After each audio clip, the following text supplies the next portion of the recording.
Well, good afternoon, everybody. I'll let that minute to go to let people log on. It's been an interesting week. I've been hard at work on three projects. I'm going to touch base on some of that, highlight some of that, plus other news with specific politicians here in Canada that need to be highlighted. People need to know.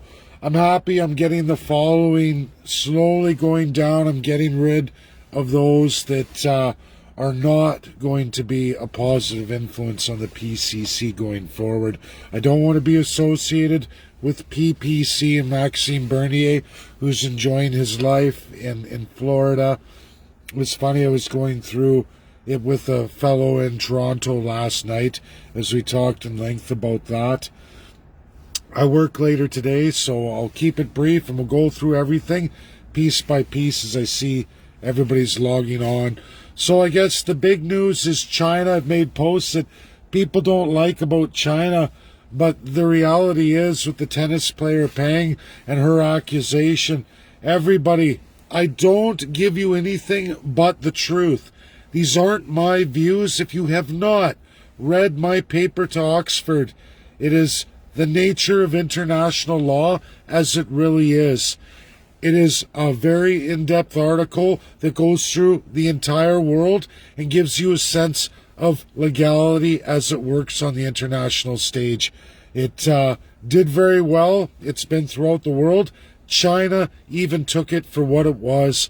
They took it. They brought it forward. It is how I got First Nations to the P5, and it's why the ICC has not scrapped my case. That's reality. Peng and her accusation in China, everybody, whether you like it or not, for thousands of years, women have been kept way down here. If you've never read a book in your life or read any history of China, read up about the geisha, First Nations people. You have to understand, patriarchal versus matriarchal. You can be upset at colonialism. I am too. It is a wrong system, ruled illegal in this world. However, patriarchal systems are not just limited to the absolute destructive colonials.